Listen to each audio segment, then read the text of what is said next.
Nah, ngomong-ngomong soal pahala nih Ustaz. Tadi kan menghitung-hitung pahala ya Ustaz. Iya. Nah, kita itu masuk surga itu apa sih? Dengan pahala kita atau dengan yang lain Ustaz? Dengan ridho Allah kah atau apa Ustaz? La yudkhilal jannata ahadakum amaluhu, kata Nabi. Kamu nggak masuk surga karena amal kamu. Sahabat balik nanya. Jadi Nabi dengan sahabat itu bukan monolog, dialog. Dialog. Wala anta ya Rasulullah, engkau pun nggak masuk surga karena amalmu. Wala ana, aku pun nggak masuk surga karena amalku. Sahabat kaget. Lalu kita masuk surga karena apa? Illa ayyataghammadani Allahu bi rahmatih. Kita masuk surga karena rahmat Allah. Kita masuk surga ini karena Tuh, saya. Pak. Jadi jangan hitung-hitungan, Pak. Iya, tapi jangan gara-gara ini besok nggak puasa. Pas ditanya, ente kenapa nggak puasa? Dulu ini. Kita masuk surga karena rahmat. Modus. Disalahgunakan Ustaz. Ya, Pak Roni. Allah selalu menimbakan nikmat kepada hambanya. Setiap hamba dikasih nikmat begitu banyak. Begitu seseorang itu dengan takut dengan gufrannya Allah Ta'ala, begitu dia memakan sesuap nasi dengan nikmat Allah Ta'ala, salah satunya dia makan nasi, setiap butir demi butir nasi dengan mengucapkan kalimat tauhid di hatinya karena dia takutnya mengufur nikmatnya Allah. Itu bagaimana Pak Ustaz? Orang yang makan setiap satu butir nasi dalam hatinya Bismillah, Bismillah, Bismillah, karena dia merasa semua amalnya ini nggak cukup untuk menebus nikmat Allah. Jadi dalam hal orang beribadah ini, ya memang manusia ini macam-macam, sama seperti makan. Ada orang yang ada nasi, ada ayam, selesai, nggak terlalu ribet. Ada nasi, ada ayam, selesai. Upin ipin. Ada nasi, ayam, selesai. Yang dimasak sama Kak Raus itu ya? Tapi ada orang yang nggak sesimpel itu.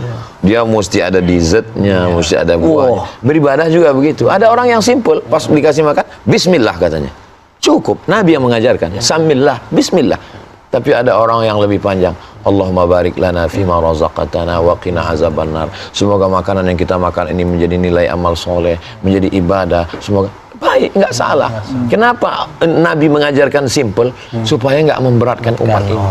Tapi ada orang yang begitu takut. Setiap butirnya, karena dia penuh dengan penghayatan, dia penuh. Iya, dia punya level yang tinggi. Tapi begitu yang tidak wajib ini dia wajibkan, itu akan jadi masalah. Ya wajibkan kepada semua orang mesti seperti saya. Dia sudah membebankan orang yang tidak. Kalau untuk diri dia sendiri ya nggak masalah. Karena itu datang dari perenungan dia yang mendalam. Bahwa aku ini nggak ada apa-apanya, amalku ini nggak ada apa-apanya, hanya dibandingkan dengan satu detak jantungku. Apalagi kalau kita lihat bagaimana proses jantung itu menyemburkan darah. Kita setelah nonton itu ngeri. Bagaimana ini ada saluran dua, ketika nafas masuk dia terbuka, ketika makanan lewat dia tertutup. Bagaimana proses buah pinggang ini mencuci darah.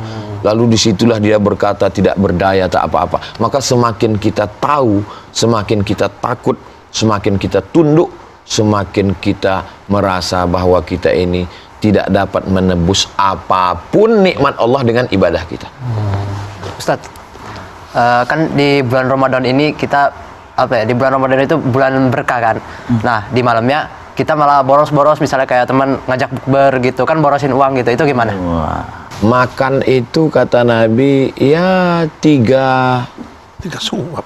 5 kurma kan? 1 Innallah witr. Allah itu ganjil. Yuhibbul witra, suka pada yang ganjil. 1, 3. Kamu nggak makan nasi? Ya sesuai dengan ceramah Ustadz, saya sudah 3 tadi Pak Ustadz. 3 butir, 3 kotak Pak Ustadz. Kenapa sampai boros? Kulu makanlah, washrabu minumlah, wala tusrifu. Jangan berlebihan. Puasanya udah bagus, tapi begitu bukber akan itu ini, begitu begini, masuk semua masuk ini sampai azan isya nggak sholat maghrib. Di hotel-hotel, di tempat kantin pinggir jalan, semua restoran tempat sholat maghrib kecil. Reuni SMA, semua angkatan, unlimited. Gimana sholat maghribnya? Ini bukan silaturahim. Kalau ada manfaat, ada mudarat. Maka pakai kaidah darul mafasid muqaddam ala jalbil masalih.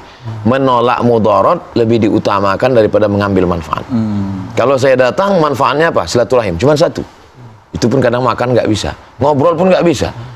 Tapi ada mudarat, mubazir, terlambat sholat, campur laki-laki dan perempuan. Menolak mudarat lebih utama daripada mengambil manfaat. Oke. Artinya berarti kalau ada bukber tolak gitu. Ya enggak Iya, kalau saya tergantung siapa yang ngundang. Atau lihat dulu tempat sholatnya kecil atau besar nih. Nah, survei dulu. Survei dulu. Kalau Bang Arif yang ngundang ya kita datang ya Bang Arif. Lah, datang pasti itu Bang. Apalagi makanannya enak. Of course. Jadi gini Ustadz, bukber itu kan sebetulnya kan bisa merajut silaturahmi, Ya. ya kan? Bisa juga mengajak ke arah kebaikan, misalnya tadi, Ya. kan begitu. Bisa juga mungkin ketemu mantan. Nah, tapi nggak balikan gitu, Ya. cuman silaturahmi. Berarti masih rindu. Oh, enggak Ustaz. Berarti belum unfollow. Enggak, Ustaz, gitu. Tapi kan intinya begini Ustaz, amalan tadi itu semua kan rahasia ilahi ya. Artinya ketika kita melakukan silaturahmi, kita mengajak kebaikan, yaitu tentu Allah kan yang akan mengukur nanti apakah kita diterima, kita ikhlas melakukan silaturahminya atau apa segala. Malaikat pun nggak tahu kita ikhlas nggak ikhlas. Jadi kalau orang mengatakan kayaknya si Anu itu nggak ikhlas tuh, berarti kau lebih hebat dari malaikat. Yang tahu ikhlas itu hanya Allah. Malaikat hanya nyatat aja sholat, puasa. Ikhlas nggak ikhlas Allah SWT. Langsung berarti ya Ustaz. Allah itu hak prerogatif Allah. Ya, kita lakukan yang baik aja lah. Itu kan yang baik. benar. Jadi kita rawa Trate kalau mau buat acara bukber, lebih bagus kita beli nasi, kita bawa ke panti jompo, panti asuhan. Kita ke sana, kita Bukber di makan. situ lah, Kita makan bareng di situ. Ada lapangannya, ada tanah kita ini. Habis itu makan adik-adik, kita makan kurma dulu 3 butir, 5 butir. Habis itu makan kolak, minum. Habis itu kita sholat maghrib. Habis sholat maghrib kita makan bareng. Lebih syahdu, lebih terasa. Nah Ustaz, di bulan puasa ini kan orang berlomba-lomba untuk mencari pahala dan doa. Di samping- Kadang ada orang itu ketika berdoa ingin segera dikabulkan. Misalnya ya Allah dipermudahkan dalam ujian misalnya, atau dalam bekerja ingin dikabulkan secara cash, dibayar gitu sama Allah. Boleh nggak kita minta seperti itu? Orang berdoa ini karena Allah atau hanya melibatkan Allah dalam konflik dia? Ya, ya.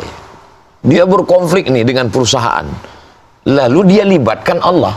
Begitu masalahnya selesai, ya Allah nggak dilibatkan lagi. Lupa.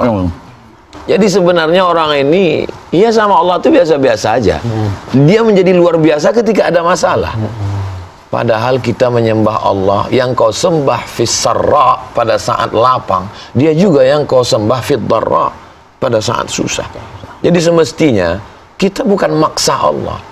Ini hanya melibatkan Allah dalam kesulitan, maksa lagi. Ya Allah, tolong loloskan. Ya Allah, kalau dia memang jodohku, jadikan dia jodohku. Kalau bukan jodohku, jadikan jodohku. Kalau sudah ada jodohnya, matikan jodohnya. Ini minta atau maksa.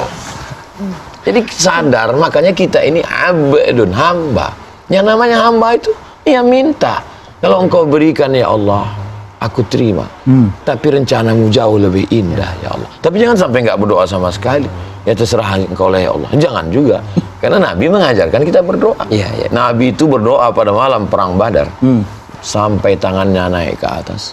Sorbannya berimbus angin jatuh ke bawah. Dia nggak pedulikan. Sampai Sayyidina Abu Bakar Siddiq datang mengambil sorban. Hasbuka, cukuplah ya Rasulullah. Dia tetap berdoa. Makanya kalau ada orang berdoa, ya mau nggak mau aja. Imam lagi berdoa tarawih khusyuk dia gini. Itu sama artinya dengan terserah Allah mau ngasih nggak pun nggak apa-apa lah. Imut-imutan ya nih Ustaz ya. Ya berarti khusyuk berdoa minta. Dikasih beneran. Tapi berarti berdoa tuh Nabi itu dulu mengangkatkan tangannya. Sahabat yang ada di bawah waktu Nabi sholat di masjid, sahabat yang ada di bawah melihat bayadha ibatayhi, bayadha putih, ibatayhi ketiaknya. Karena kerah baju Nabi itu nggak ada kancingnya, yang model besar, jubah besar itu sini. Ketika diangkat kan turun ke sini, nampak putih. Begitulah putihnya Nabi. Nabi angkat tangannya ke atas. Cara mengangkat tangan ada 3 versi. Versi yang pertama ini menghadap ke langit. Langit, Cara yang kedua ini menghadap ke wajah. wajah. Cara yang ketiga saat tolak bala. Oh gini. Allahumma dafa'anal ghala, jauhkan daripada kami bala, malapetaka, bencana, musibah, wassuyuf al-mukhtalifiyah, wasyada'id wal mihan, ma zahara minha wa ma batan min baladina hadza Indonesia khassah wa min buldan muslimina amma. Ada orang yang berdoa begini, ada orang yang berdoa begini, ada orang yang berdoa begini. Yang afdol? Tiga-tiganya sunnah. karena mengikut Nabi Muhammad Yang SAW. nggak afdol, yang nggak berdoa, Bang. Nah itu dia.